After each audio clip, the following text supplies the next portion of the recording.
Hi, and welcome back. Today I am reviewing a film with writer Sheila Maldonado. Today we're reviewing the film called Spark, a Burning Man story, which we went to see last week at a screening. And the director is Steve Brown and Jesse Dieter, who did a Q&A afterwards. It's a film about the Burning Man event.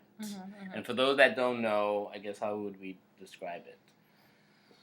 It's in the desert in Nevada. It's like, I guess it's kind of like communal living, communal partying, communal art making. Yeah, and it's like 60,000 people go from all over the world. Right. And it started off as this really small thing that happened on the beach. It started on the beach of San Francisco, right, according in California, to the film. Right? Yeah.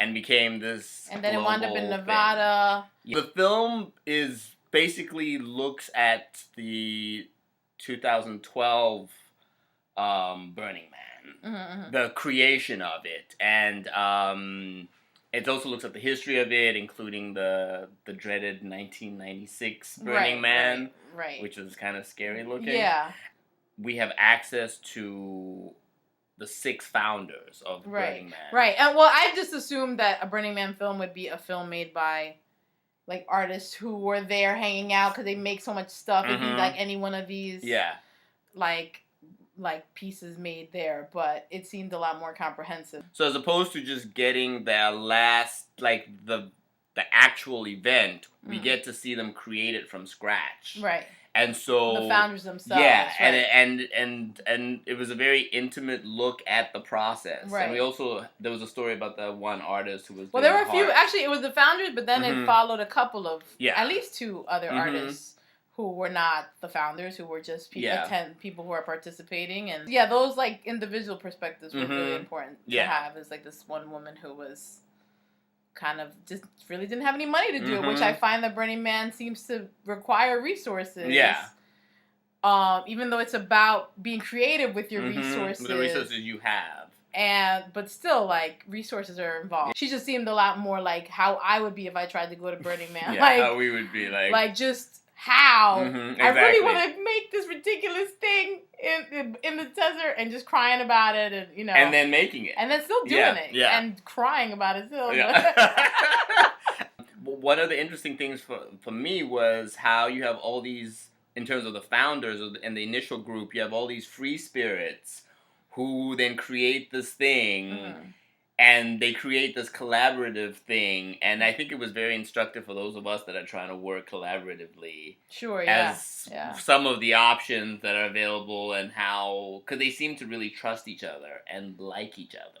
The founders? Yeah, sure. And that was... And if they didn't, they were out. They just broke out. Or if they didn't agree with what was happening, right, there was that one founder who was gone. Yeah, he was. But they got to talk to him, too, so that was great. And he participated throughout. Yeah. And then the other thing that was interesting for me is the whole idea of these free spirit hippie people who then have to police an event and create an infrastructure when it's supposed to be this free-flowing because ultimately there is like people's lives, like there's like harm. There's always like half of Burning Man is explosions. Yes. So like at some point you have to worry about people's safety, right? So the 96 thing was the footage of all these some kind of craziness, like the fires getting out of control. Yeah.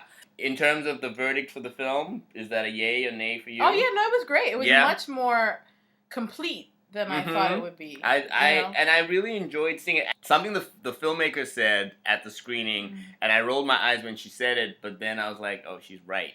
If you can see it on the big screen. Right. Because of the aerial shots. Because of the aerial shots. I mean, there's some aerial shots where you get a sense of the gathering in a way that you don't. Yeah, you see the city that they make. Yeah. You see the city. And I'm sure not very few, well, no. Some of the Burning Man participants were in the sky. Yeah. They don't even know how the hell they got in the sky. Yeah. But there you can see their perspective. And it's just, it's like miraculous. Like they create the city out of nowhere. Yeah. And it's shot really beautifully, even without the aerial shots. Just the way they capture, they capture so much.